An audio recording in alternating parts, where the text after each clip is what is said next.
প্রিয় ভাই আমার, আল্লাহ তাআলা আমাদেরকে কবুল করেছেন। আমরা হুজুর কেবলার কদমে হাজির হয়েছি। আমি আশা করি আপনারা আপনাদের নিজের জীবনের চাইতে হুজুর কেবলা জানকে বেশি ভালোবাসেন। কেন? অবশ্যই আল্লাহর রাসূলকে ভালোবাসতে হবে।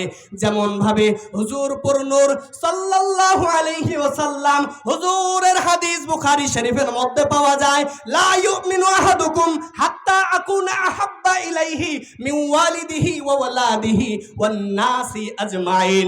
এটা কোন কিতাবের হাদিস?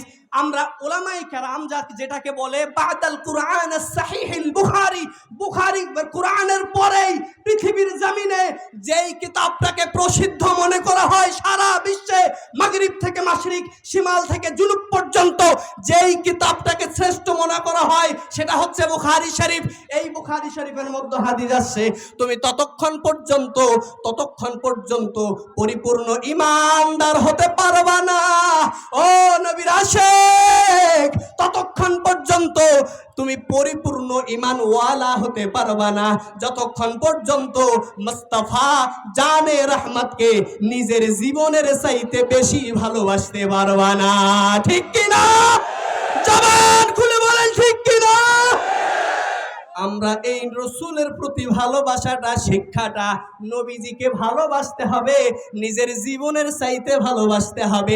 কিভাবে ভালোবাসাটা রাখতে হবে, কিভাবে ভালোবাসাটা অন্তরে পোষণ করতে হবে, প্রত্যেকটা জাকের দুটো হাত তুলে বলবেন, হুজুর কেবলার দরবারে এসে আপনারা এই শিক্ষা পেয়েছেন কি পান নাই? ওই পিছনের মানুষগুলো হাত তুলছে না। জোরে বলেন, হুজুর কেবলার দরবারে এসে নবী প্রেম শিখতে পেরেছেন কি পারেন নাই? আর একটু জোরে বলেন, পারছেন কি পারছেন না? হাত নামান। দাদা, নবী প্রেম শিখেছি হুজুর কেবলাকে দেখে। আমি হুজুর কেবলাকে যখন দেখেছি, হুজুর কেবলাকে দেখে আমার চোখ লাল হয়ে গেছে, আমার পানি এসে গেছে। আমার মনে হয়েছে আমি মদিনা শরীফে, আমি মদিনার রাসূল সাল্লাল্লাহু আলাইহি ওয়াসাল্লাম, হুজুর পুরনূর, যিনি সারা পৃথিবীর রহমত হয়ে দুনিয়ায় এসেছে, ওই রাসূলকে কখনো জাহিরিতে চর্মচক্ষে দেখার সুযোগ হয় নাই। নায়েবের নবী, নায়েবের রাসূল খাজা মুর্শিদপুরীকে দেখে মদিনাওয়ালার স্বাদ পেয়েছে। এই জন্যই আমি বললাম, এই জন্যই আমি শুরুতেই বলেছি, প্রেমিক দ্বারা প্রেমের বাগান বানায় সেই জনে, আশিক দ্বারা ইশকের বাগান বানায় সেই জনে। ওরে খাজা বাবা মুর্শিদপুরী, দয়াল বাবা মুর্শিদপুরী, ডাকে সেই পথে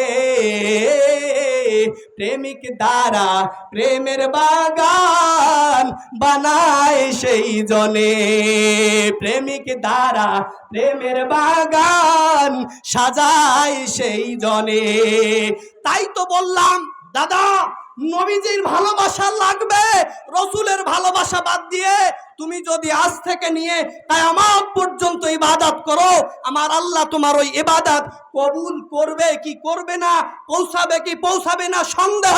তোমার ইবাদতের মধ্যে যদি হাবিবে কিবরিয়ে থাকে 100%, আজ নতে কাল তোমার ওই ইবাদত আমার আল্লাহর আরশে আজিমে গিয়ে ধাক্কা লাগবেই ইনশাআল্লাহ। এই জন্যই আমি আমার শেষ কথাটা আপনাকে জানিয়ে দিতে চাই। পবিত্র কুরআনুল কারীম 21 পারার মধ্যে আমার আল্লাহ বয়ান করেন, বিসমিল্লাহির রাহমানির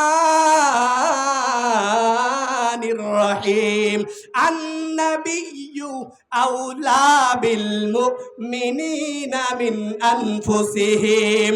জবান খুলে উচ্চ আওয়াজে আস্তে করে বলতে পারবেন কি আল্লাহু আকবার? আসতে হয়েছে নি, আর একটু আসতে বলেন না, আল্লাহু আকবার। রাসূল কোথায়?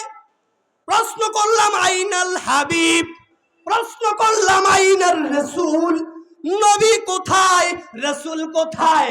বলা হলো রাসূল তোমার নিঃশ্বাসের চাইতেও আরো কাছে। জোরে জোরে হবে না সুবহানাল্লাহ?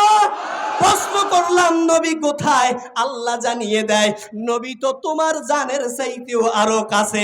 মুর্শিদপুরে আগত আশিক রাসূলদের কাছে প্রশ্ন করতে চাই, বাজান আপনি নিজেকে প্রশ্ন করেন আপনি কোথায় আর আপনার জান অর্থাৎ আপনার নফস কোথায়, ডিস্টেন্স কত দূর।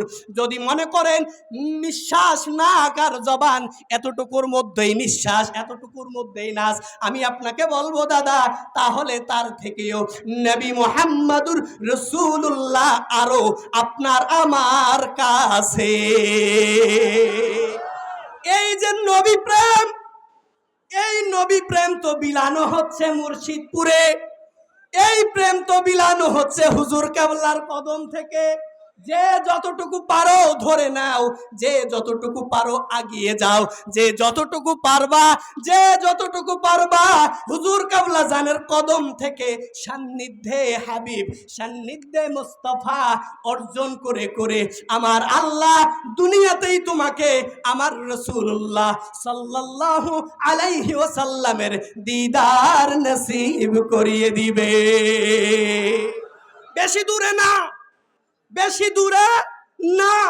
নবী মুস্তাফা সাল্লাল্লাহু আলাইহি ওয়াসাল্লামের প্রেম ইশক যদি আপনার অন্তরে ন্যূনতম পরিমাণে থাকে, আমি বিশ্বাস করি আল্লাহ আল্লাহি বিল্লাহি তাল্লাহি আমি বিশ্বাস করি মদিনার কামলিওয়ালা নবী রাহমাতুল লিল আলামিন নবী আপনার আমার কুরে ঘরে স্বপ্নে যুগের মধ্যে দিদার দিয়ে যাবে। জোরে বলেন ইনশাআল্লাহ। আর একটু জোরে বলবেন না ইনশাআল্লাহ। এবারে আপনাকে একটা প্রশ্ন করি, দাদা বলেন তো নবী মুস্তাফা সাল্লাল্লাহু আলাইহি ওয়াসাল্লামকে বাস্তবে দেখা আর স্বপ্ন যুগে দেখার মধ্যে কোনো পার্থক্য আছে কি না? আওয়াজ পাই না জোরে, এইদিকের মানুষটা দেখি কি জোরে একসঙ্গে বলেন তো কোনো পার্থক্য আছে? বুখারী শরীফে সহ শাইখাইন ব্যাখ্যা করেছেন, শাইখাইন হাদিস বর্ণনা করেছেন, যেটা মিশকাতুল মাসাবির মধ্যেও পাওয়া যায়। আল্লাহর হাবিব দু জাহানের বাদশাহ নবী মুস্তাফা সাল্লাল্লাহু আলাইহি ওয়াসাল্লামকে যেই ব্যক্তি স্বপ্নে যুগে দেখবে, নবী মুস্তাফা সাল্লাল্লাহু আলাইহি ওয়াসাল্লামকে ওই ব্যক্তি চর্ম চোখেই দেখার ন্যায় দেখবে। বাজান রসুল দেখা, স্বপ্নে দেখা আর বাস্তবে দেখা একই ব্যাপার, কোনো পার্থক্য নেই। There is no different to say prophet Muhammad সাল্লাল্লাহু আলাইহি ওয়াসাল্লাম। আমি এই কথা বলে হুজুর কেবলা জানের কদমে কদম মুসি আরজ করে, হুজুরের দুই শাহজাদা তাদের কদমে কদম মুসি আরজ করে আপনাদের সকলকে আন্তরিক ভালোবাসা জানিয়ে আমি আমার সংক্ষিপ্ত দুটি কথা এখানে ইতি টানতে চাচ্ছি। প্রিয় হাজিরিন, যদি কথার মধ্যে শব্দ ভুল হয়ে যায় আমি করজোরে আপনার কাছে ক্ষমা দৃষ্টি করছি। আবার আমার ওস্তাদ হুজুর কেবলা জান, আমার ওস্তাদ আমার বাজান মুফতি আলাউদ্দিন জিহাদি সাহেব আপনাদের সামনে আলোচনা করবেন ইনশাআল্লাহ। আপনারা একটু যারা বাইরে দাঁড়িয়ে আছেন, এইদিকে দাঁড়িয়ে আছেন, চেষ্টা করেন ভিতরে বসার, ভিতরে দাঁড়ান। একটু তাকবীর দেন, নারে তাকবীর। আওয়াজ হইছে না? জবান খুলেন, নারে তাকবীর।